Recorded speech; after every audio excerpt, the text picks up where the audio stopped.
Sa isang liblib na baryo na napapaligiran ng malalawak na palayan, matatayog na punong kahoy at luntiang kabundukan, naninirahan ang isang simpleng magsasaka na nagngangalang Kulas. Isa siyang ulilang lalaki na lumaki sa hirap at nagsumikap mula pa sa murang edad. Wala siyang minanang lupa, wala ring naiwang salapi ang kanyang mga magulang. Ang tanging naiwan sa kanya ay isang maliit na kubong pawid na halos bumigay na sa katandaan at isang lumang itak na minsang ginamit ng kanyang ama sa pagsasaka. Sa kabila ng kanyang kahirapan, kilala si Kulas bilang isang taong mabait, matapat at masipag. Hindi siya kailanman nanghingi ng awa sa iba. Mas pinili niyang magbanat ng buto kaysa umasa sa limos. Tuwing madaling araw, bago pa sumikat ang araw, bumabangon na siya upang magtrabaho sa inuupahang maliit na bahagi ng bukirin. Ngunit sa loob ng maraming taon, tila isinumpa ang kanyang kapalaran. Kapag tag-init, natutuyo ang kanyang mga pananim. Kapag tag-ulan naman, nilulunod ng baha ang kanyang palayan. Kung hindi naman kalamidad ang dumating, mga peste ang sumisira sa kanyang ani. Madalas ay wala nang natitira para sa kanya matapos mabayaran ng upa sa lupa at mga utang sa tindahan. Dumating ang panahon na halos kanin na may asin na lamang ang kanyang kinakain sa bawat araw. Minsan, 3 araw siyang walang maayos na pagkain. Ngunit hindi kailanman nawala ang kanyang pananampalataya. Bawat gabi bago siya matulog, lumalabas siya ng kubo at tumitingala sa maliwanag na kalangitan. Tahimik siyang nananalangin. Hindi ko hinihiling na yumaman ako. Sana lamang ay dumating ang araw na hindi na ako magutom at magkaroon ako ng sapat upang makatulong din sa ibang nangangailangan. Hindi niya alam na may mga matang nakamasid sa kanya mula sa kailaliman ng kagubatan. Hindi iyon tao at hindi rin ordinaryong hayop. Isang umaga, nagpasiya si Kulas na maghanap ng bagong lupang maaaring bungkalin. Narinig niyang may bahagi ng kagubatan na matagal nang hindi napapasok ng tao. Ayon sa matatanda, mataba raw ang lupa roon, ngunit walang nagtatangkang magsaka dahil pinaniniwala ang pinamamahayan ito ng mga engkanto. Hindi naniwala si Kulas sa mga sabi-sabi. Para sa kanya, ang tunay na kinatatakutan ay gutom. Bit-bit ang kanyang lumang itak at isang supot ng kamote bilang baon. Tinahak niya ang masukal na daan papasok sa kagubatan. Habang lumalalim ang kanyang paglalakad, napansin niyang tila nagbabago ang paligid. Mas malamig ang hangin. Mas luntian ang mga puno. May mga halamang hindi pa niya kailanman nakita. May mga bulaklak na tila kumikislap sa sinag ng araw. May mga ibong may makukulay na balahibo na hindi karaniwang matatagpuan sa kanilang baryo. Pakiramdam niya ay ibang mundo ang kanyang napasok. Subalit nagpatuloy pa rin siya. Hanggang sa marating niya ang isang malawak na damuhan na nasa gitna ng kagubatan. Sa gitna nito ay may isang napakalaking puno ng balete. Ang mga ugat nito ay tila higanting ahas na yumayakap sa lupa. Sa tabi ng puno ay may malinaw na batis. Lumuhod si Kulas upang uminom. Habang sumasandok siya ng tubig, may narinig siyang mahinang ungol. Nag-angat siya ng tingin. Hindi kalayuan ay may isang napakalaking kalabaw na nakahandusay sa damuhan. May sugat ito sa hulihang paa. Mukhang nahulog sa patibong ng mga mangangaso. Dahan-dahang lumapit si Kulas. Napansin niyang nanginginig ang hayop. Sa mga mata nito ay mababakas ang takot at pagod. Hindi nagdalawang isip si Kulas. Hinubad niya ang kanyang lumang kamiseta. Pinunit niya ito upang gawing benda. Maingat niyang inalis ang matutulis na kawayan na bumaon sa paa ng kalabaw. Pagkatapos ay nilinis niya ang sugat gamit ang malamig na tubig mula sa batis. Naghahanap din siya ng mga halamang gamot na itinuro noon ng kanyang ama. Tinurog niya ang mga dahon at ipinahid sa sugat. Halos buong maghapon niyang inalagaan ang kalabaw. Hindi niya inisip na baka mapanganib ito. Hindi rin niya inisip na baka wala siyang mapala. Nais lamang niyang mailigtas ang isang nilalang na nangangailangan ng tulong. Pagsapit ng dapit hapon, unti-unting nakatayo ang kalabaw. Tumingin ito kay Kulas. Kakaiba ang mga mata nito. Hindi yon katulad ng karaniwang hayop. May kakaibang talino at kabutihang nagniningning sa mga titig nito. Ngumiti lamang si Kulas. Mukhang kaya mo nang maglakad. Ingatan mo ang sarili mo. Tumalikod siya at nagsimulang maglakad pa uwi.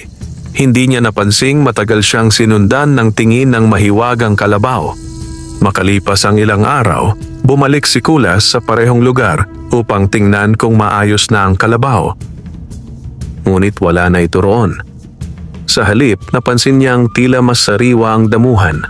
Mas malinaw ang tubig ng batis at tila may kakaibang katahimikan ng paligid. Habang naglilinis siya ng damo upang ihanda ang lupa, bigla niyang napansing may malaking bakas ng paa ng kalabaw sa putikan. Sinundan niya iyon. Humantong ang mga bakas sa likod ng napakalaking puno ng balete.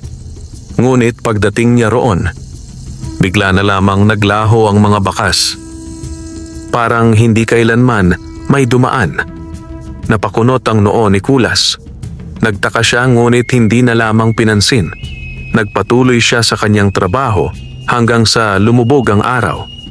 Bago siya umuwi, inilapag niya ang natitira niyang kamote sa tabi ng puno. Kung sakaling bumalik ang kalabaw, may makakain ito. Ngunit hindi niya alam. Sa likod ng higanting balete, may isang nilalang na tahimik na nakamasid. Hindi ito tao. Hindi rin ito ordinaryong kalabaw. Isa itong sinaunang engkantong tagapagbantay ng kagubatan na matagal nang naghahanap ng taong may tunay na busilak na puso. At sa unang pagkakataon sa loob ng napakaraming siglo, natagpuan na niya ang taong karapat-dapat niyang pagkatiwalaan. Kinabukasan ay muling nagising si Kulas bago pa sumikat ang araw. Tahimik niyang sinindihan ang maliit na kalan sa harap ng kanyang kubo at nilaga ang natitira niyang kamote. Iyon lamang ang kanyang almusal. Habang kumakain, pinagmamasdan niya ang manipis na usok na unti-unting umaakyat sa malamig na hangin ng umaga. Naisip niyang bumalik muli sa kagubatan. Hindi niya maipaliwanag kung bakit tila may humihila sa kanya upang muling puntahan ang malawak na damuhang nasa ilalim ng napakalaking balete. Hindi niya yon inisip bilang pamahiin. Pakiramdam lamang niya ay may bagay siyang kailangang tapusin. Matapos niyang dalhin ang kanyang mga kagamitan, tinahak niyang muli ang makitid na daang papasok sa kagubatan. Habang naglalakad, napansin niyang tila mas magaan ang kanyang pakiramdam kaysa noong mga nakaraang araw. Ang malamig na simoy ng hangin ay tila may dalang kakaibang ginhawa. Ang mga ibon ay lumilipad sa ibabaw ng mga sanga na wari hindi natatakot sa kanyang pagdating. Nang marating niya ang damuhan, agad niyang napansin ang isang bagay. Ang mga damong kanyang pinutol kahapon ay tila tuluyang nawala.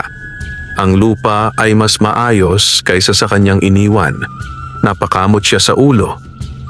Wala naman akong kasama rito kahapon.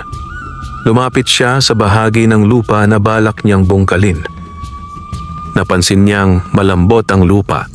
Hindi niya kinailangang gumamit ng malaking puwersa upang ibaon ang kanyang asarol. Buong umaga siyang nagtrabaho. Sa bawat hampas ng asarol ay tila gumagaan ang kanyang gawain. Hindi tulad ng dati, wala siyang nakikitang bato o matitigas na ugat na haharang sa kanyang pagbubungkal. Pagsapit ng tanghali ay napagod siya. Umupo siya sa tabi ng batis at inilabas ang natitira niyang baon. Isang pirasong kamote lamang ang natira.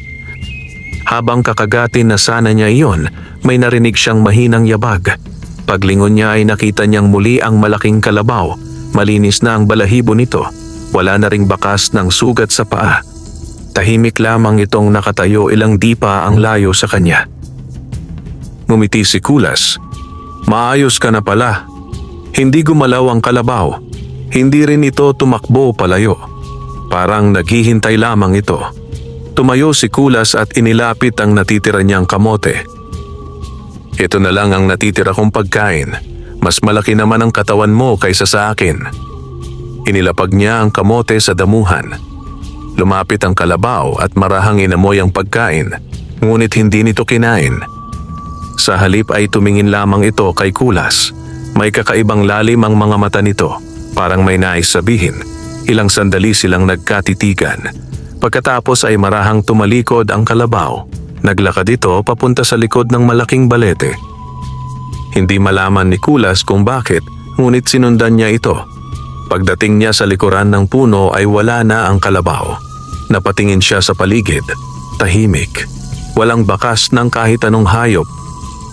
Ngunit sa paanan ng balete ay may isang maliit na sisidlang yari sa kawayan. Dahan-dahan niya itong binuksan. Laman nito ang mga buto ng palay. Hindi iyon ordinaryong palay. Ang bawat butil ay tila kumikislap kapag nasisinagan ng araw. Napakunot ang noo ni Kulas. Kanino kaya ito? Matagal siyang naghintay upang baka may dumating na may-ari. Ngunit walang dumating. Sa halip ay napansin niyang may isang tuyong dahon na nakapatong sa ibabaw ng mga butil. May nakaukit na mga salita rito. Huwag mong sayangin ang biyayang ibinigay sa taong may mabuting puso. Nagulat si Kulas. Hindi niya alam kung sino ang nagsulat noon, ngunit daman niyang may misteryong nakapaligid sa kagubatan. Nagpasya siyang huwag kunin ang mga buto. Ibinalik niya ang sisidlan sa pinaglagyan nito. Kung may-ari man iyon, hindi niya gustong mapasama dahil lamang sa pagkuha ng hindi kanya. Tumalikod na siya. Ngunit bago pa siya makalayo ay muling narinig niya ang mahinang yabag. Paglingon niya, naroon muli ang kalabaw. Nakatayo ito sa tabi ng sisidlan. Tiningnan nito ang sisidlan. Pagkatapos ay tumingin muli kay Kulas.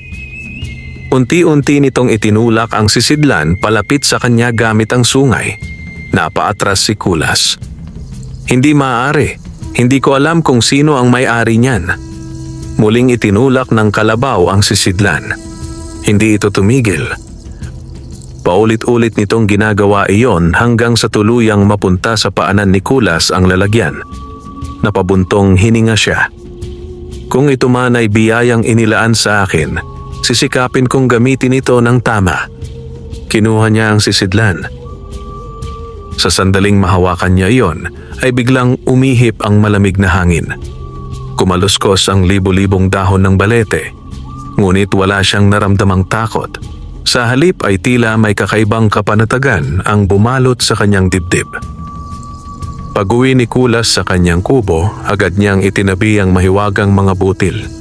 Hindi niya ito ipinagbili. Hindi rin niya ipinagmalaki sa mga kapitbahay.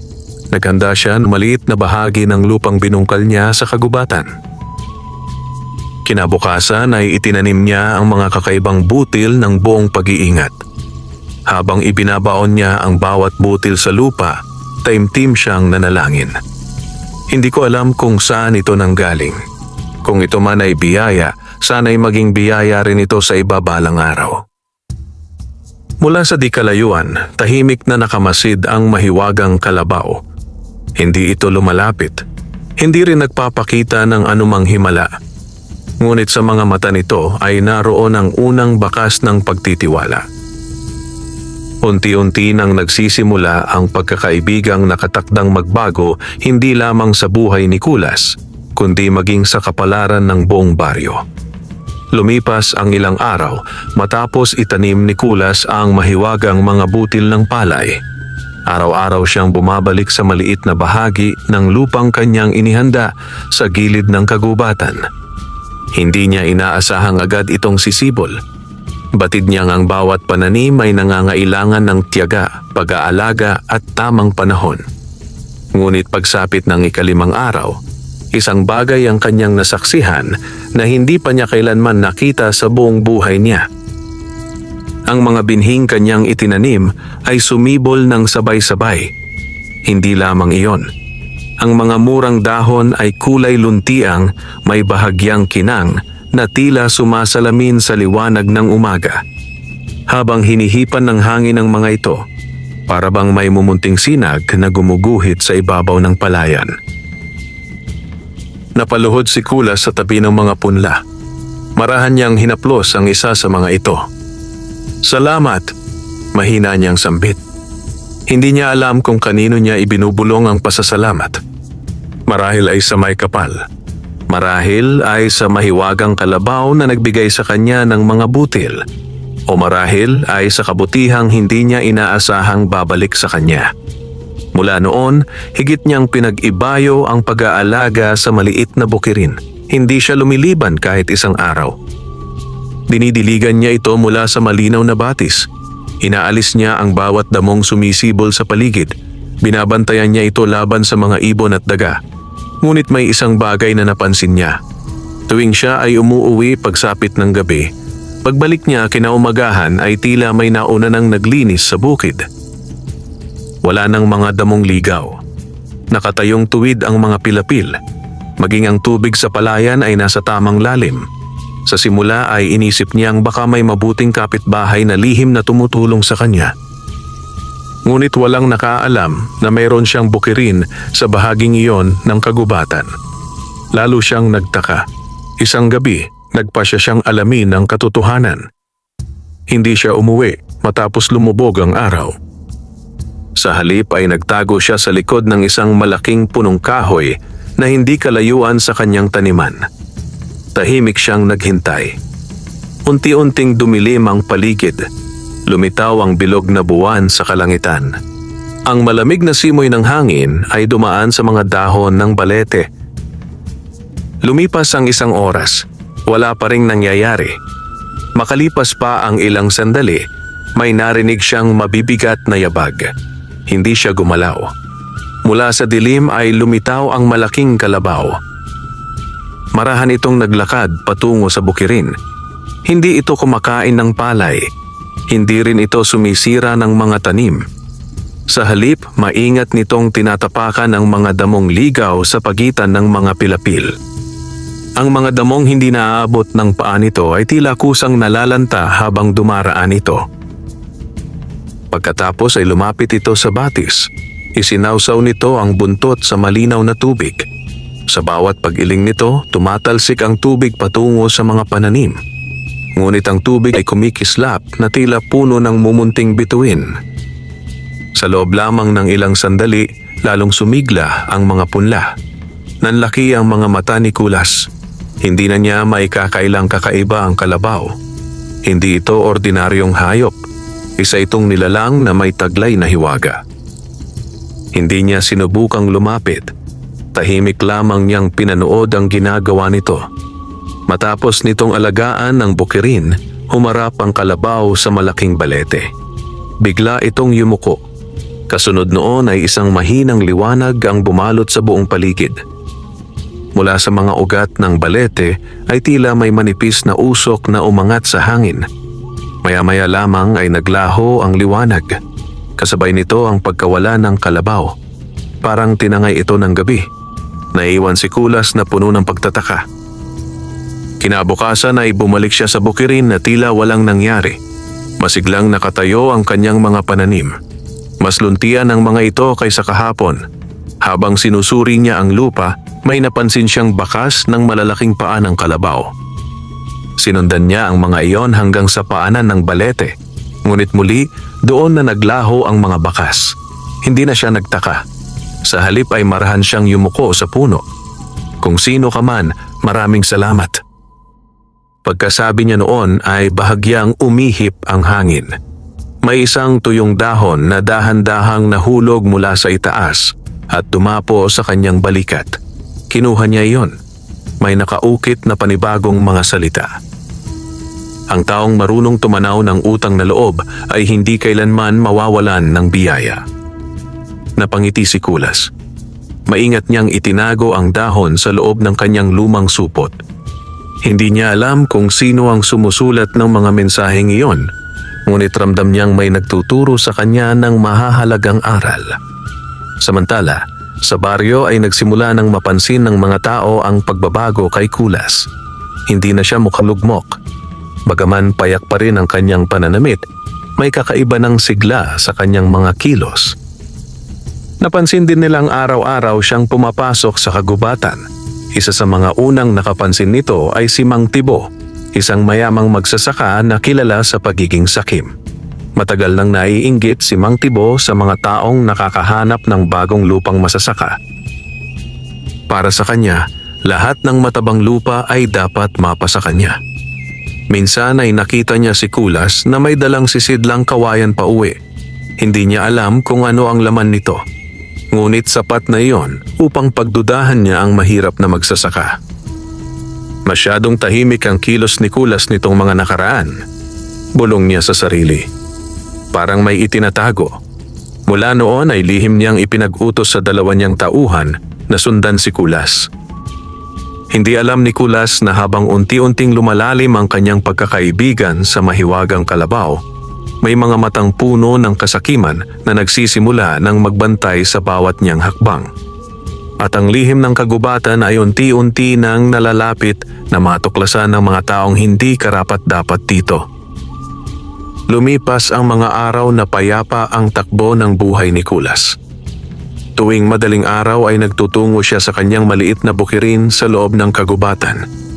Pagdating niya roon, lagi niyang natatagpo ang maayos ang mga pilapil, sariwa ang mga punla, at malinaw ang tubig na dumadaloy mula sa batis. Hindi pa rin niya nakikita ng malinaw kung paano nangyayari ang lahat ng iyon, ngunit batid niyang may isang nilalang na lihim na nagbabantay sa kanyang taniman. At sa kanyang puso, wala siyang ibang nararamdaman kundi taos-pusong pasasalamat. Hindi siya naghangad ng higit pa. Hindi niya hinangad na malaman ang lahat ng hiwaga. Sapat na sa kanya ang biyayang natatanggap at ang pagkakataong makapagtrabaho ng marangal. Subalit habang lumalago ang kanyang mga pananim, lumalalim din ang pagdududa ng isang taong ang puso ay pinaghaharian ng kasakiman. Si Mang Tibo. Isa siya sa pinakamayamang magsasaka sa baryo. Malawak ang kanyang mga lupain at marami siyang tauhang inuupahan. Ngunit sa kabila ng kanyang kayamanan, hindi siya nasisiyahan.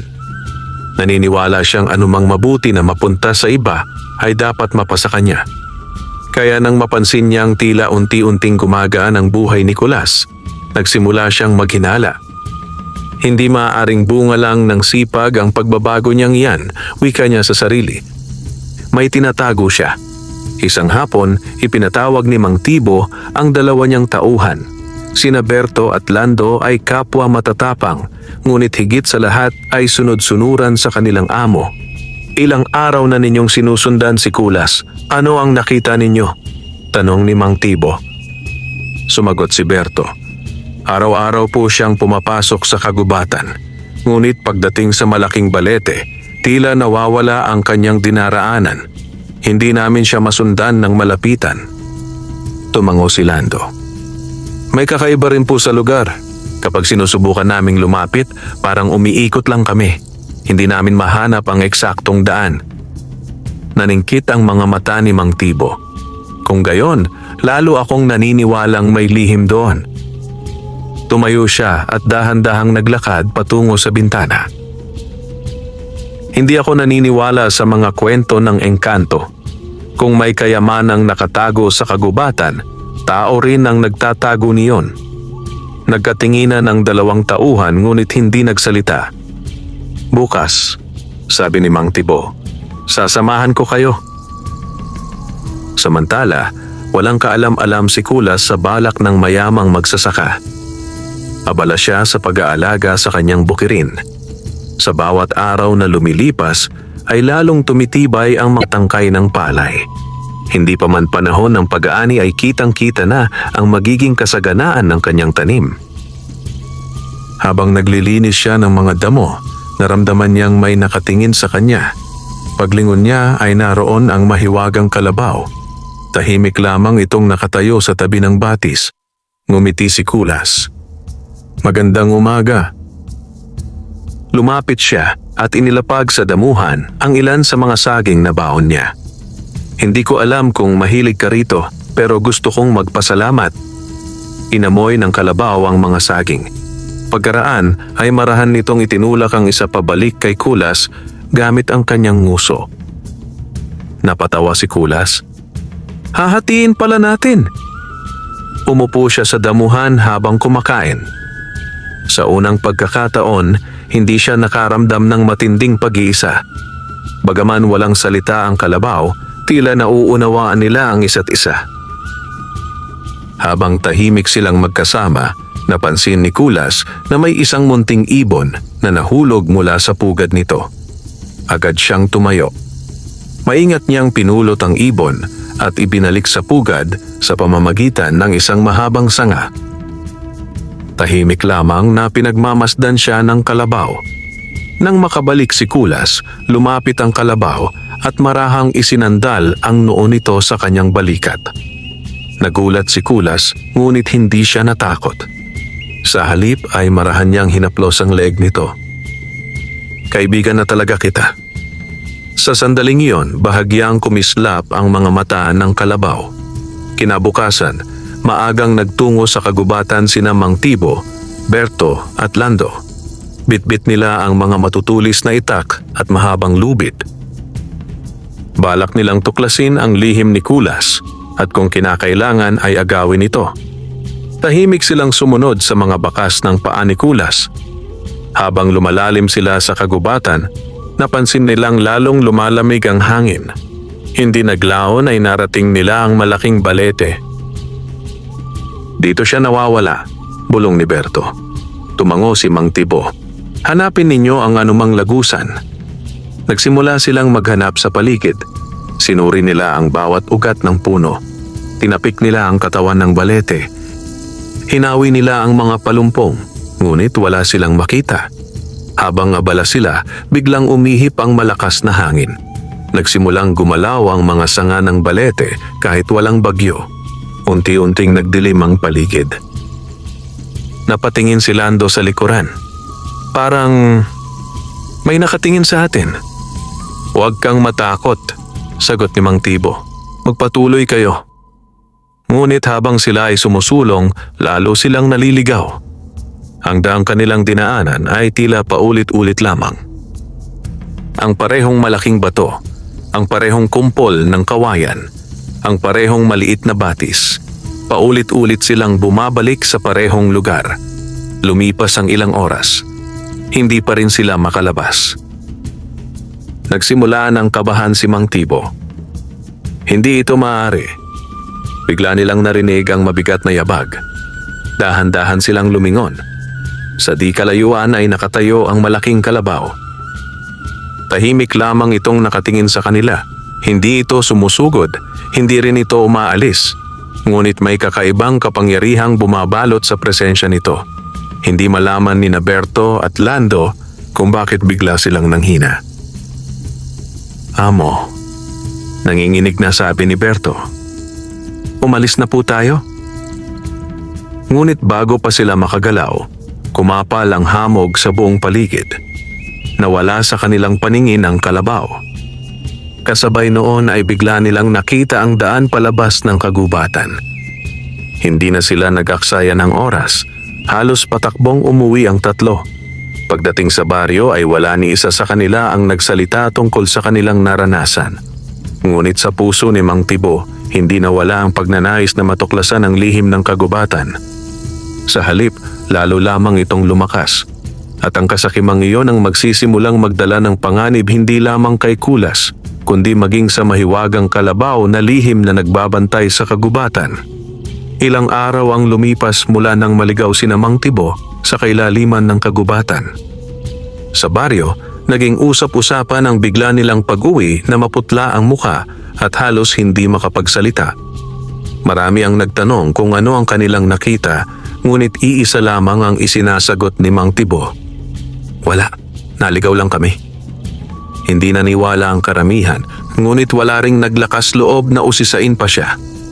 Samantala, patuloy ang tahimik na pamumuhay ni Kulas. Hindi niya alam na muntik nang matuklasan ang lihim ng kanya bukirin. Para sa kanya, ang bawat araw ay isa pang pagkakataon upang magsumikap at magpasalamat. Sa paglipas ng mga linggo, lalo pang gumanda ang kanyang palayan. Ang mga uhay ay nagsimulang yumuko sa bigat ng mga butil. Hindi pa man dumarating ang panahon ng pag-aani, kitang-kita na ang magiging masaganang ani. Napangiti si Kulas habang minamasdan ang mga ito. Hindi ko akalaing makakakita pa ako ng ganito kagandang tanim. Tahimik siyang naupo sa tabi ng batis. Maya-maya lamang ay narinig niyang muli ang mabagal at mabibigat na yabag. Hindi na siya nagulat. Paglingon niya ay naroon ang malaking kalabaw. Lumapit ito at huminto sa kanyang tabi. "Salamat," wika ni Kulas. "Hindi ko alam kung paano ka nagpapasalamat sa tao, pero sana ay nararamdaman mong tunay akong nagpapasalamat." Marahan niyang hinaplos ang noo ng kalabaw. Sa pagkakataong iyon ay hindi ito umiwas. Sa halip ay ipinikit nito ang mga mata na tila nasisiyahan sa kanyang ginagawa. Tahimik silang nanatili roon. Ang hangin ay banayad lamang na umiihip. Ang tubig sa batis ay malinaw na dumadaloy. Parang huminto ang oras sa gitna ng kagubatan. Pagsapit ng dapit hapon ay naghanda ng umuwi si Kulas. Ngunit bago pa man siya makaalis, biglang kumapal ang hamog sa buong paligid. Nawala sa kanyang paningin ang mga puno. Maging ang kanyang dinaanan ay tila naglaho. Napahinto siya. Hindi siya nakaramdam ng takot, ngunit naging maingat siya. "May tao ba riyan?" Walang sumagot. Sa halip ay narinig niyang muli ang mga yabag ng kalabaw. Lumapit ito sa kanya at marahang hinila ang laylayan ng kanyang damit gamit ang nguso. "Saan mo ako dadalhin?" Tahimik lamang itong naglakad. Sinundan niya ito. Ilang sandali pa ay napansin niyang unti-unting nawawala ang makapal na hamog. Sa kanyang harapan ay lumitaw ang isang bahagi ng kagubatan na hindi pa niya kailanman nakita. May malawak na parang na napapalibutan ng matatandang puno. Sa gitna nito ay may isang maliit na lawa na napakalinaw ng tubig. Sa ibabaw ng lawa ay sumasalamin ang papalubog na araw na tila gininto ang salamin. Huminto ang kalabaw sa gilid ng lawa. Pagkatapos ay tumingin ito kay Kulas. Biglang umihip ang malamig na hangin. Unti-unting kumislap ang buong katawan ng kalabaw. Napaatras si Kulas. Ang mga sungay nito ay nagliwanag na parang pilak. Ang balahibo nito ay tila nababalutan ng sinag ng buwan. Ang mga mata nito ay naging matingkad na kulay ginto. Hindi na ito mukhang ordinaryong hayop. Isa itong nilalang na puno ng sinaunang hiwaga. Hindi makapagsalita si Kulas. Sa unang pagkakataon ay nasaksihan niya ang tunay na anyo ng kanyang kaibigan. Pagkaraan ng ilang sandali ay isang malalim ngunit banayad na tinig ang kanyang narinig. Hindi gumalaw ang bibig ng kalabaw, ngunit malinaw ang tinig sa kanyang isipan. "Huwag kang matakot, Kulas." Nanlaki ang kanyang mga mata. Lumalabas ba ang tinig na yon sa isip ko? Muling nagsalita ang mahiwagang nilalang. "Ako ang tagapagbantay ng kagubatang ito. Maraming salinlahi na ang lumipas mula nang italaga ako upang pangalagaan ang lupa, tubig at lahat ng nabubuhay dito." Hindi pa rin makapagsalita si Kulas. Pakiramdam niya ay panaginip lamang ang lahat. "Ako ba ang iyong naririnig?" Mahina niyang tanong. "Oo." "Bakit ako?" Matagal na natahimik ang nilalang. Pagkatapos ay sinabi nito, "Dahil ikaw ang unang taong tumulong sa akin nang walang hinihinging kapalit. Marami ng taong nakapasok sa kagubatang ito. Marami ang nagtangkang hulihin ako. Marami ang nagtangkang angkinin ang mga biyaya ng kagubatan. Ngunit ikaw lamang ang lumapit upang magpagaling ng isang sugatang nilalang." Tahimik na nakinig si Kulas. "Hindi mo alam kung sino ako noon. Hindi mo alam kung may kapalit ang iyong ginawa, ngunit pinili mong maging mabuti." Napayuko si Kulas. "Kung nakita kong may sugatan, tao man o hayop, tutulungan ko pa rin. Sa unang pagkakataon ay tilang umiti ang mahiwagang kalabaw.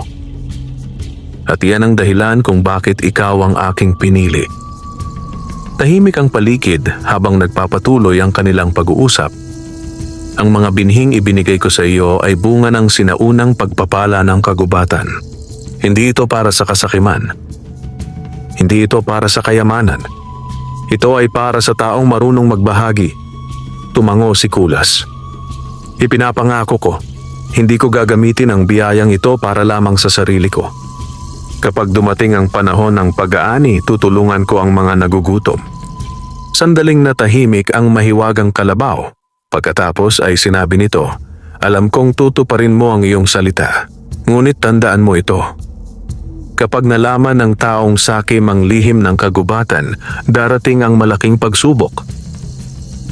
Hindi nila hahangaring maging kaibigan. Hahangarin nilang maging Panginoon. Napabuntong hininga si Kulas. Nakita ko na ang kasakiman ng ilang tao. Ngunit hindi ko hahayaang mapahamak ang lugar na ito.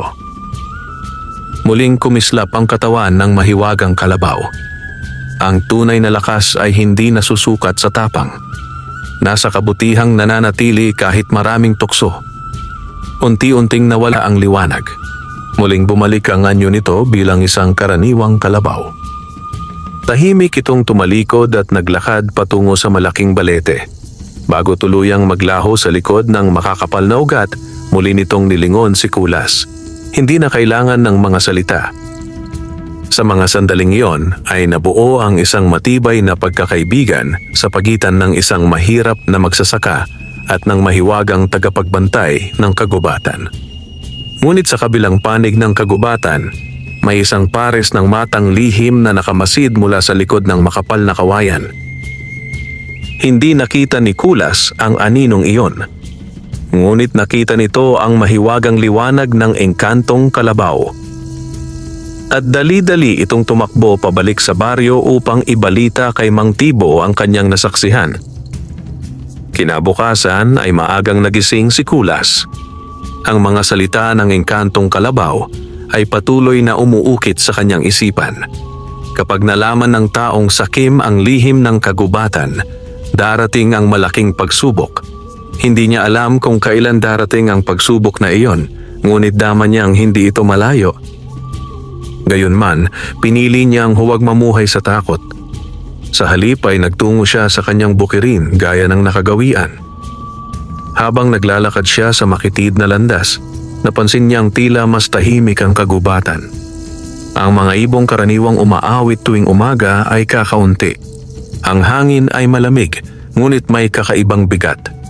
Pagdating niya sa bukirin ay sinalubong siya ng mahiwagang kalabaw. Tahimik itong nakatayo sa tabi ng batis. Lumapit si Kulas at marahang hinaplos ang leeg nito. May nararamdaman ka rin ba? Hindi sumagot ang engkantong kalabaw, ngunit marahan itong tumingin sa dakong silangan ng kagubatan. Sinundan ni Kulas ang direksyon ng tingin nito. Wala siyang nakita. Ngunit hindi na siya nagtanong. Batid niyang may mga bagay na hindi pa niya dapat malaman. Samantala, sa malaking bahay ni Mang Tibo ay nagtitipon ang ilang mayayamang magsasaka. Naroon sina Mang Tibo, Berto, Lando at 3 pang kalalakihang kilala sa pagiging mapag-imbot. Tahimik silang nakaupo sa paligid ng isang lumang mesa. Sa gitna nito ay nakalatag ang isang magaspang na guhit ng kagubatan. Sigurado ka ba sa nakita mo? Tanong ni Mang Tibo sa isang binatang tauhan. Tumango ang binata. Oo, amo. Hindi ako lumapit dahil natakot ako. Pero malinaw kong nakita ang malaking kalabaw na nagliliwanag. Nakita ko ring tila may kausap itong si Kulas. Nagliwanag ang mukha ni Mang Tibo. Kaya pala, hindi tao ang tumutulong kay Kulas. May mahiwagang nilalang sa kagubatan. Isa sa mga kasama niya ang nagsalita. Kung mahuhuli natin ang nilalang na iyon, baka mapasa atin ang lahat ng kayamanan ng kagubatan. Tumango si Mang Tibo. Iyon mismo ang iniisip ko. Hindi niya inisip ang maaaring mangyari sa kagubatan.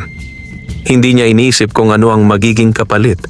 Ang nasa isip lamang niya ay ang kapangyarihan at kayamanang maaari niyang makuha. Kailangan nating hulihin ang kalabaw. Tahimik ang lahat. Pagkaraan ay nagsalita si Berto. Paano kung totoo ang sinasabi ng matatanda na ang mga engkanto ay may kapangyarihan? Ngumiti si Mang Tibo. Lahat ng nilalang ay may kahinaan. Hahanapin natin iyon. Makalipas ang ilang araw ay lihim silang naghanda.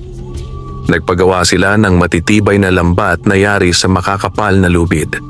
Nagukit sila ng malalalim na patibong. Naghanda rin sila ng mga kariton at bakal na kadena. Wala ni isa sa kanila ang nagtanong kung tama ba ang kanilang gagawin. Ang kasakiman ang siyang naging gabay ng kanilang mga desisyon. Sa kabilang panig ng kagubatan ay patuloy namang inaalagaan ni Kulas ang kanyang mga pananim. Malapit na ang anihan. Hindi pa siya kailanman nakakita ng ganoon karaming uhay sa isang maliit na bukirin. Habang pinagmamasdan niya ang mga ito, lumapit ang engkantong kalabaw. Sa pagkakataong iyon ay muli niyang narinig ang tinig nito sa kanyang isipan. Kulas. Ano yun, kaibigan? May mga taong papasok sa kagubatan. Napahinto siya. Sino? Mga taong hindi naghahanap ng pagkain, hindi naghahanap ng kabutihan, kundi naghahanap ng kapangyarihan. Napabuntong hininga si Kulas. Si Mang Tibo ba? Hindi lamang siya. Kabilang ang mga taong handang sirain ang kagubatan para sa sariling pakinabang. Tahimik na yumuko si Kulas. Ano ang maaari kong gawin? Matagal na hindi nagsalita ang engkantong kalabaw. Pagkaraan ay sinabi nito, hindi lahat ng laban ay kailangang daanin sa lakas. Ang puso ng tao ang unang sinusubok. Huwag mong hayaang maging katulad nila ang iyong puso. Tumango si Kulas. Ipinapangako ko. Kinagabihan ay hindi agad umuwi si Kulas. Naupo siya sa ilalim ng malaking balete. Tahimik niyang minasdan ang kalangitan. Hindi naglaon ay lumapit ang engkantong kalabaw at humiga sa tabi niya. Hindi sila nagsalita. Ngunit sapat na ang katahimikan upang maunawaan nila ang isa't isa. Maya-maya ay nagsimulang magsalita ang engkantong kalabaw. Noong unang panahon, luntian ang lahat ng kabundukang ito. Maraming ilog ang dumadaloy. Maraming hayop ang malayang nabubuhay. Ngunit dumating ang mga taong inuna ang kasakiman. Pinutol nila ang mga punong hindi naitanim muli. Tinuyo nila ang mga batis. Inubos nila ang mga hayop.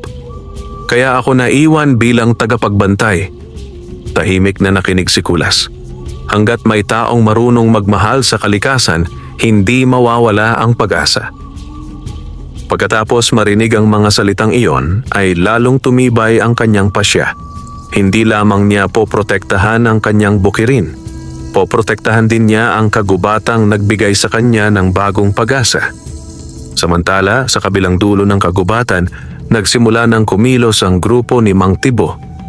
Tahimik silang pumasok habang madilim pa ang paligid. Bitbit nila ang kanilang mga lambat, lubid at bakal na kadena. Hindi nila alam na mula sa matataas na puno ay may mga matang nagmamasid sa bawat hakbang nila. Hindi iyon mga tao. Hindi rin mga ordinaryong hayop. Ang buong kagubatan ay tila nagising at ang engkantong kalabaw ay naghihintay na sa pagdating ng mga taong susubok agawin ang lihim na matagal nitong binabantayan. Madilim pa ang kalangitan ng tahimik na pumasok sa kagubatan ang pangkat ni Mang Tibo. Hindi sila nagsisindi ng sulo upang hindi mahalata ang kanilang pagdating. Tanging liwanag ng buwan ang nagsisilbing gabay sa kanilang paglalakad. Bitbit nila ang makakapal na lambat, mahahabang lubid, bakal na kadena, at mga kasangkapang inihanda upang hulihin ang engkantong kalabaw. Sa isip ni Mang Tibo, kapag nahuli niya ang mahiwagang nilalang, mapapasaka niya ang lahat ng biyaya ng kagubatan. Hindi niya alam na ang kagubatan ay hindi kayamanang maaaring ariin. Ito ay isang tahanang dapat igalang. Sa kabilang panig ng kagubatan biglang nagising si Kulas. Hindi pa sumisikat ang araw, ngunit nakaramdam siya ng kakaibang kaba. Lumabas siya ng kanyang kubo at napansin niyang kakaibang katahimikan ang bumabalot sa paligid. Maging ang mga tandang sa baryo ay tila hindi pa tumitilaok. Mabilis niyang kinuha ang kanyang lumang itak at nagtungo sa kagubatan. Habang papalapit siya sa malaking balete, nakita niya ang engkantong kalabaw na nakatayo sa gilid ng batis. Tahimik itong nakatingin sa malayo. "Nandito na ba sila?" tanong ni Kulas. Marahan lamang na tumango ang mahiwagang nilalang. "Nasa loob na sila ng kagubatan. Huwag kang lumapit sa kanila." "Hahayaan ko ba silang sirain ang lugar na ito?" "Hindi. Ngunit tandaan mo, ang tunay na tagapagligtas ay hindi agad gumagamit ng dahas." Tumango si Kulas. Nauunawaan niya ang ibig sabihin ng kanyang kaibigan. Hindi nagtagal ay narinig nila ang mga yabag ng maraming tao. Kasabay nito ang mahihinang bulungan. Nasa malapit lang siya. "Huwag kayong gumawa ng ingay. Dapat mahuli natin siya ng buhay." Unti-unting lumitaw si Mang Tibo at ang kanyang mga tauhan mula sa pagitan ng mga puno. Pagkakita nila sa malaking kalabaw ay sabay-sabay silang huminto. Nanlaki ang kanilang mga mata. Kahit hindi pa nagliliwanag ang katawan nito, dama nila ang kakaibang kapangyarihang bumabalot dito. Ngunit nanaig pa rin ang kanilang kasakiman. "Iyan siya!" sigaw ni Mang Tibo. Ikalat ang lambat. Agad na tumakbo ang mga tauhan. Sabay-sabay nilang inihagis ang malalaking lambat patungo sa engkantong kalabaw. Ngunit bago pa man dumapo ang mga lambat, biglang umihip ang malakas na hangin. Lumipad ang mga lambat pabalik sa direksyon ng mga naghagis nito. Nagkabuhol-buhol ang mga tauhan. Ang iba ay natumba sa damuhan. Ang iba naman ay napaupo sa putikan. Nagulat silang lahat. "Walang hihinto!" sigaw ni Mang Tibo. "Palibutan ninyo." Muli silang sumugod. Sa pagkakataong ito ay hindi gumalaw ang engkantong kalabaw. Tahimik lamang itong nakatayo. Nang halos maabot na ito ng mga tauhan, biglang kumapal ang puting hamog. Sa loob lamang ng ilang sandali ay wala na silang makita. "Amo! Nasaan kayo? Huwag kayong lalayo!" Nagkanya-kanya sila ng sigaw. Hindi nila namalayang nagkahiwa-hiwalay na pala sila. Samantala, si Kulas ay nanatiling nakatayo sa tabi ng engkantong kalabaw.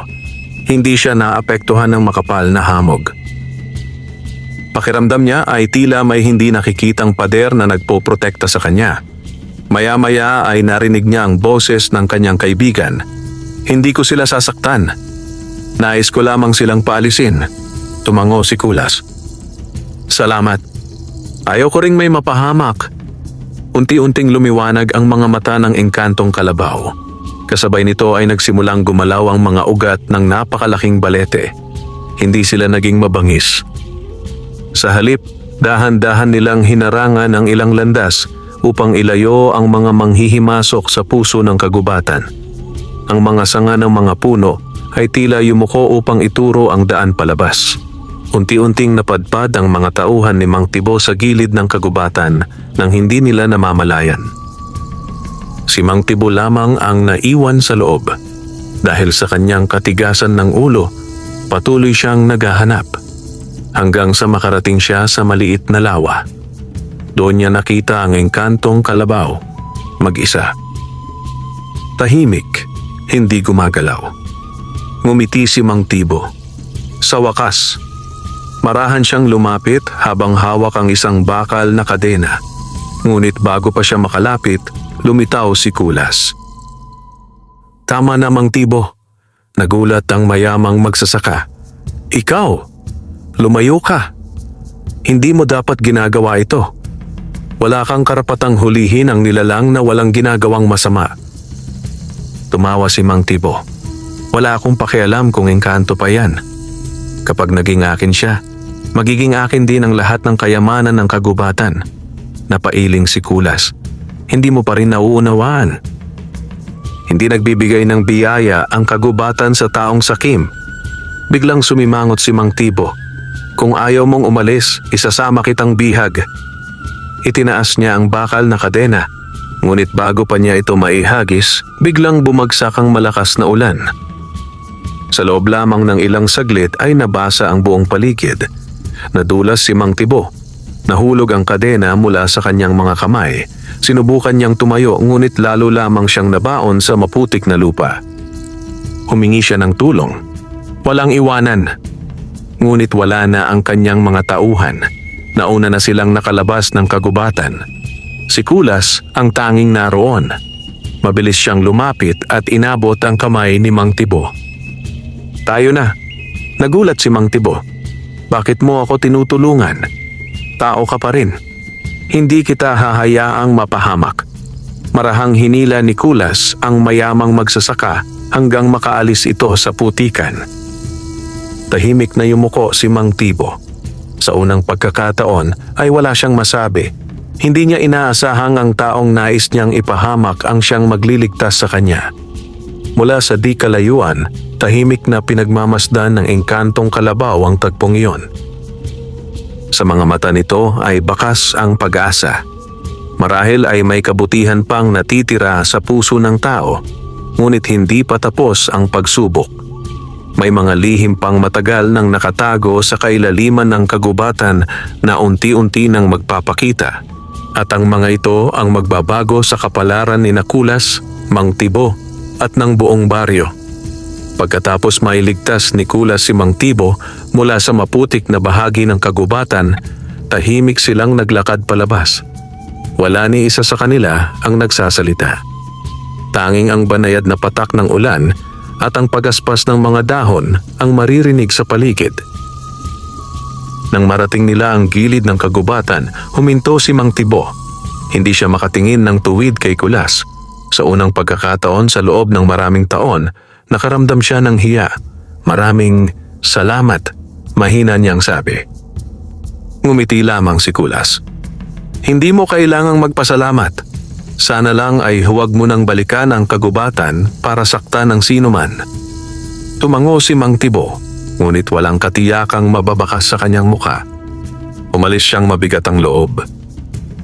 Hindi alam ni Kulas kung nagbago na ba talaga ang kanyang puso o kung pansamantala lamang ang kanyang pagsisisi. Kinabukasan ay bumalik si Kulas sa ilalim ng malaking balete. Naroon na naman ang engkantong kalabaw, tahimik na nakatanaw sa malawak na parang. Lumapit si Kulas. Sa tingin mo ba, magbabago si Mang Tibo? Matagal na hindi nagsalita ang engkantong kalabaw. Pagkaraan ay narinig ni Kulas ang tinig nito sa kanyang isipan. Ang puso ng tao ay parang lupa. Kapag inalagaan, namumunga. Kapag pinabayaan, tinutubuan ng damong ligaw. Nasa kanya kung alin ang pipiliin niya. Tumango si Kulas. Nauunawaan niya ang ibig sabihin ng kanyang kaibigan. Hindi maaaring pilitin ang isang tao na maging mabuti. Siya mismo ang kailangang magpasya. Lumakad ang engkantong kalabaw patungo sa matandang balete. Huminto ito sa harap ng napakalalaking ugat. Bigla na lamang nagliwanag ang mga ugat ng puno. Unti-unti silang naghiwalay at lumitaw ang isang makitid na lagusan na tila matagal nang nakatago. Nagulat si Kulas. Hindi ko pa ito nakita noon. Panahon na upang makita mo. Tugon ng engkantong kalabaw. Magkasabay silang pumasok sa lagusan. Habang lumalalim sila, hindi naramdaman ni Kulas ang takot. Sa halip, tila may kakaibang kapayapaang bumabalot sa kanyang puso. Makalipas ang ilang sandali ay narating nila ang isang malawak na yungib. Sa gitna nito ay may malinaw na bukal. Ang tubig ay kumikislap na tila may mga bituing nakalubog sa ilalim nito. Sa paligid ng bukal ay may mga punong namumunga sa lahat ng panahon. May mga halamang gamot na hindi pa kailanman nakita ni Kulas. May mga bulaklak na nagliliwanag kahit walang sinag ng araw. Napahinto siya sa pagkamangha. Napakaganda. Ang lugar na ito, sabi ng engkantong kalabaw, ang puso ng kagubatan. Dito nagmumula ang sigla ng mga ilog, ang katabaan ng lupa at ang buhay ng mga punong nakapaligid. Lumuhod si Kulas sa tabi ng bukal. Marahan niyang isinawsaw ang kanyang kamay sa tubig. Malamig ito, ngunit hindi nanlalamig ang kanyang balat. Sa halip ay nakaramdam siya ng kakaibang lakas at kapanatagan. Sa gitna ng yunggib ay may isang malaking batong makinis na tila inukit ng panahon. May mga sinaunang simbolo itong nakaukit. Lumapit ang engkantong kalabaw. Maraming salinlahi na ang lumipas bago dumating ang panahon mo. Marami na ring tagapagbantay ang nauna sa akin. Kami ang inatasang pangalagaan ang kagubatan. Tanging ang taong may pusong tapat ang maaaring makarating sa lugar na ito. Tahimik na nakinig si Kulas. Ngayon ay alam mo na ang pinakamahalagang lihim ng kagubatan. Ngunit kasabay ng lihim na ito ay isang mabigat na pananagutan. Napayuko si Kulas. Ano ang kailangan kong gawin? Kung dumating ang araw na hindi na ako makapagbantay, ikaw ang magiging tagapangalaga ng mga biyayang narito. Nagulat si Kulas. Ako? Isa lamang akong ordinaryong magsasaka. Tama. At iyon ang dahilan kung bakit ikaw ang karapat-dapat. Hindi ang pinakamayaman, hindi ang pinakamakapangyarihan, kundi ang taong marunong maglingkod. Natahimik si Kulas. Hindi niya inakala na darating ang araw na pagkakatiwalaan siya ng ganoong kalaking tungkulin. Habang nag-uusap sila, biglang naging magulo ang tubig sa mahiwagang bukal. Unti-unting naglaho ang malinaw na refleksyon nito. Lumabas ang maliliit na alon. Naningkit ang mga mata ng engkantong kalabaw. May panganib. Ano ang nangyayari? Tanong ni Kulas. May taong sumusubok sirain ang bahagi ng kagubatan. Mabilis silang lumabas ng lagusan. Pagdating nila sa labas ay naamoy agad ni Kulas ang usok. Hindi kalayuan sa malaking balete ay may bahaging nasusunog. May mga punong pinutol. May mga tuyong damong sinindihan. Nanlaki ang kanyang mga mata. Sino ang gumawa nito? Tahimik ang engkantong kalabaw. Ngunit alam nito ang sagot.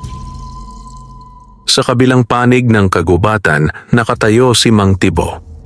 Kasama niya ang ilang bagong tauhan na hindi taga-baryo. Hindi na siya muling nagtangkang hulihin ang engkantong kalabaw.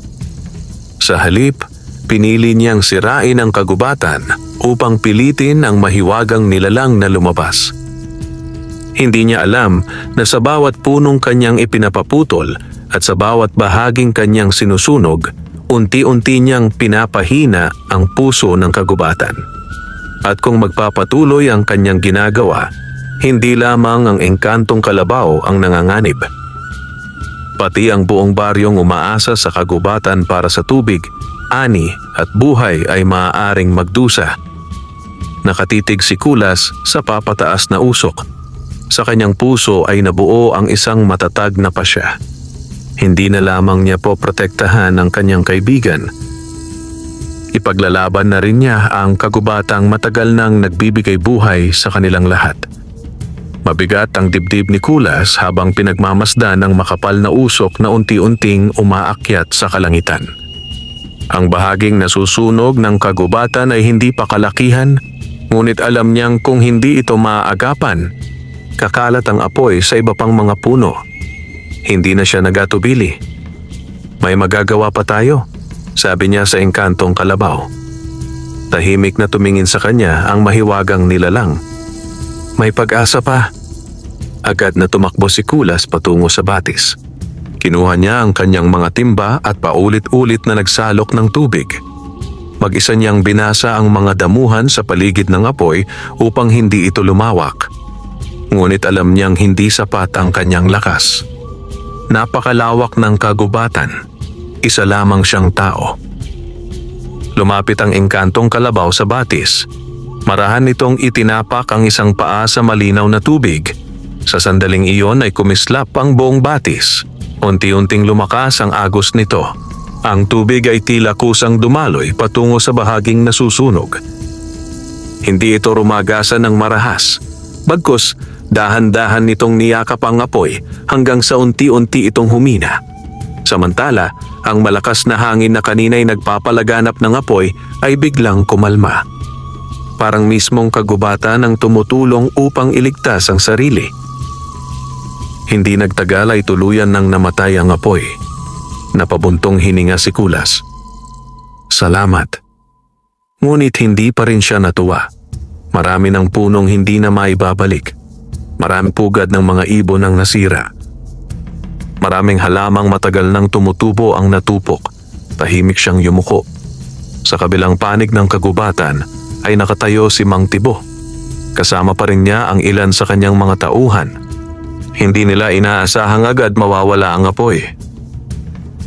Imposible, bulong niya. Dapat mas malaki na ang nasunog. Isa sa kanyang mga kasama ang nagsalita. Amo, baka hindi na po tama ang ginagawa natin. Kapag tuluyang nasira ang kagubatan, pati ang mga bukirin natin ay maaapektuhan. Napalingon si Mang Tibo. Huwag mo akong pangaralan. Ngunit kahit matigas ang kanyang pananalita, nagsimula ng gumulo ang kanyang isip. Naalala niya ang mga sinabi ni Kulas. Naalala rin niya kung paano siya iniligtas ng mahirap na magsasaka kahit siya mismo ang nagtangkang manakit. Unti-unti siyang nilamon ng pagdududa. Kinabukasan ay napansin ng buong baryo ang kakaibang pagbabago. Ang tubig sa kanilang ilog ay bahagyang humina. May ilang bukirin ang nagsimulang matuyo, nagtipon-tipon ng mga tao sa liwasan. Nangyari na naman ba ang tagtuyot? Hindi pa naman tag-init. Bakit parang kumukonti ang tubig? Walang makasagot. Ngunit si Kulas ay alam ang dahilan. Hindi niya sinabi ang lihim ng engkantong kalabaw. Sa halip ay nagsalita siya sa harap ng mga taga-baryo. Kung patuloy nating sisirain ang kagubatan, mawawala ang mga ilog na nagbibigay buhay sa ating mga bukirin. May ilan na tumango, may ilan ding nag-isip. Ngunit si Mang Tibo ay tahimik lamang na nakatayo sa likuran ng mga tao. Hindi siya makatingin kay Kulas. Nang gabing iyon ay bumalik si Kulas sa ilalim ng malaking balete. Naroon ang engkantong kalabaw, ngunit may napansin siyang kakaiba. Hindi na ganoon katingkad ang ningning ng mga mata nito. Ang balahibo nitong dati makintab ay tila bahagyang kumupas. Nag-alala si Kulas. Ano ang nangyayari sa iyo? Marahan itong sumagot. Magkaugnay ang aking lakas at ang kagubatan. Kapag nasasaktan ang kagubatan, nanghihina rin ako. Nanikip ang dibdib ni Kulas. Hindi ko hahayaang mangyari iyon. Ngumiti ang engkantong kalabaw. Alam ko. Ngunit tandaan mo, hindi sapat na isa lamang ang nagmamahal sa kalikasan. Kailangan ding matutong magmahal ang buong pamayanan. Tahimik na tumango si Kulas. Naunawaan niyang ang laban ay hindi lamang tungkol sa pagprotekta sa isang mahiwagang nilalang. Ito ay tungkol sa pagbabago ng pag-iisip ng mga tao. Kinabukasan, habang naglalakad si Mang Tibo sa gilid ng kanyang malawak na bukirin, napansin niyang unti-unting natutuyo ang ilang bahagi ng kanyang taniman. Hindi pa kailanman nangyari iyon sa ganitong panahon. Lumuhod siya at hinawakan ng lupa. Tuyo ito. Napatingala siya sa kabundukan. Sa unang pagkakataon ay naramdaman niyang maaaring siya mismo ang dahilan ng problemang kinakaharap ng buong baryo. Kasabay ng pagsisising iyon ay dumating ang isang batang lalaki na hinihingal sa pagtakbo. Mang Tibo, ano iyon? May malaking pagbaha sa kabilang ilog. Nabuwal ang mga punong pinaputol ninyo at bumara ang tubig. Nanlaki ang mga mata ni Mang Tibo. Hindi niya inakalang ang kanyang sariling mga utos ang magiging sanhi ng bagong panganib. Samantala, nang marinig ni Kulas ang balita, agad siyang tumakbo patungo sa ilog. Hindi niya inisip kung sino ang may kasalanan. Ang nasa isip lamang niya ay kung paano maililigtas ang mga tao. At sa pagkakataong ito, ang engkantong kalabaw ay muli niyang makakasama sa isang pagsubok na maaaring magpasya sa kinabukasan ng buong baryo. Mabilis na tumakbo si Kulas patungo sa ilog matapos marinig ang balita. Sa bawat hakbang niya ay lalo niyang naririnig ang malalakas na sigawan ng mga tao. Pagdating niya sa pampang, bumungad sa kanya ang magulong tanawin. Ang mga punong ipinaputol ni Mang Tibo ay bumagsak sa gitna ng ilog. Dahil dito ay bumara ang malakas na agos ng tubig.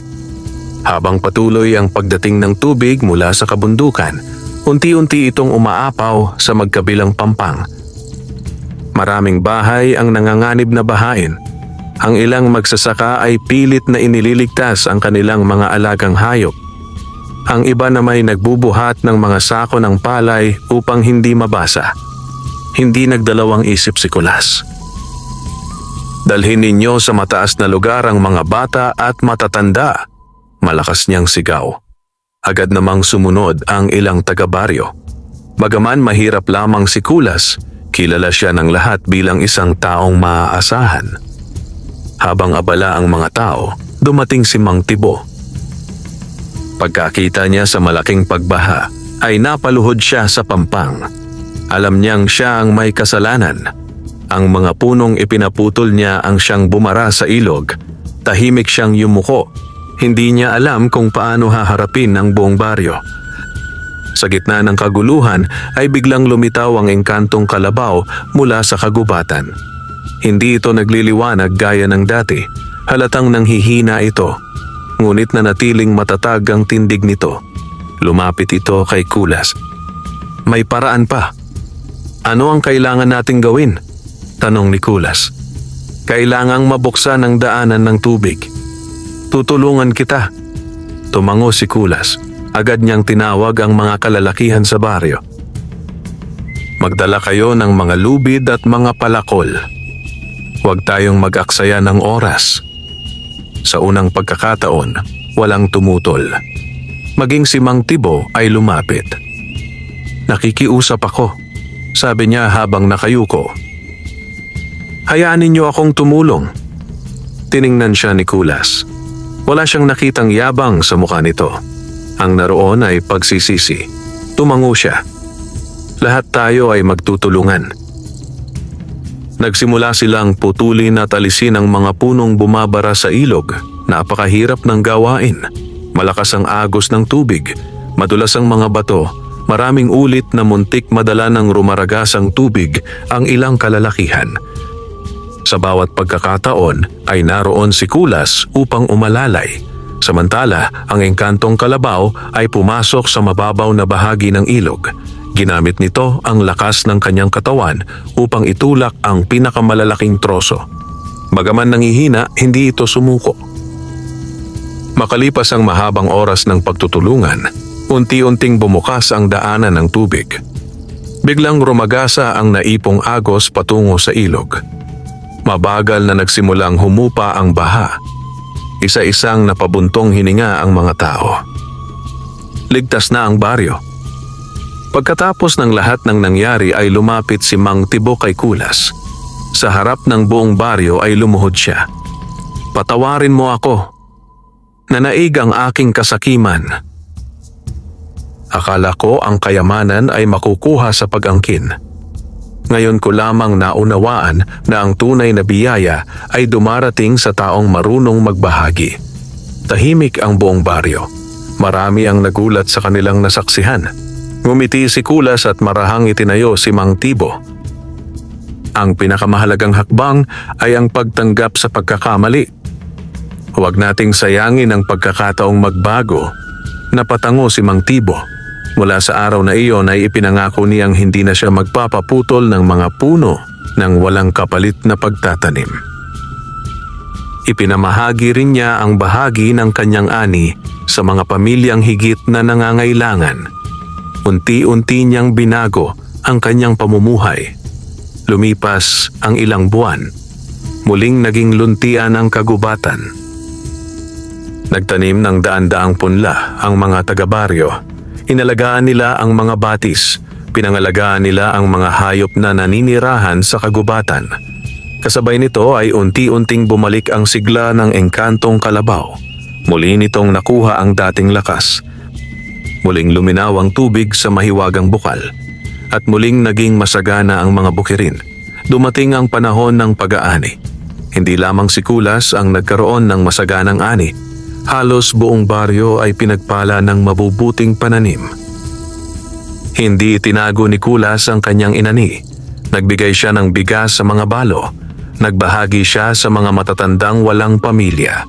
Tinulungan niya ang mga batang nagugutom. Hindi nagtagal ay gumaan din ang buhay niya. Nakapagpatayo siya ng matibay na bahay, nakabili siya ng sariling lupang masasaka, ngunit nanatili siyang mapagkumbaba. Hindi nagbago ang kanyang puso. Isang dapit hapon ay bumalik siyang mag-isa sa ilalim ng matandang balete. Naroon ang engkantong kalabaw. Tahimik silang nagkatitigan. "Maraming salamat, kaibigan," sabi ni Kulas. "Kung hindi dahil sa iyo, marahil ay matagal na akong nawalan ng pag-asa." Marahang yumuko ang engkantong kalabaw. "Hindi ako ang nagbago ng iyong buhay. Ang kabutihan mong ipinakita ang nagbukas ng pintuan ng biyaya. Tinulungan lamang kitang makita ang bunga nito." Napangiti si Kulas. Naunawaan niyang tama ang kanyang kaibigan. Ang unang himala ay hindi nagsimula sa mahiwagang binhi. Hindi rin ito nagsimula sa engkantong kalabaw. Nagsimula ito noong araw na pinili niyang tulungan ang isang sugatang nilalang nang walang hinihintay na kapalit. Unti-unting kumislap ang katawan ng engkantong kalabaw. Sa unang pagkakataon ay umangat ang banayad na liwanag sa paligid nito. Pagkaraan ng ilang sandali ay marahan itong tumalikod at naglakad patungo sa matandang balete. Bago ito tuluyang naglaho, minsan pa nitong nilingon si Kulas. Hindi na kailangan ng mga salita. Batid nilang ang kanilang pagkakaibigan ay mananatili habang may mga taong pipiliing maging mabuti kaysa maging sakim. Tahimik na tumingala si Kulas sa kalangitan. Sa kanyang harapan ay ang luntiang kagubatan. Sa kanyang likuran ay ang baryong muling nabuhay dahil sa pagkakaisa. At sa kanyang puso ay isang aral na hindi kailanman kukupas. Ang tunay na kayamanan ay hindi nasusukat sa dami ng ari-arian, kundi sa kabutihang handang ibahagi sa kapwa at sa pagmamahal na iniaalay sa kalikasan. Wakas.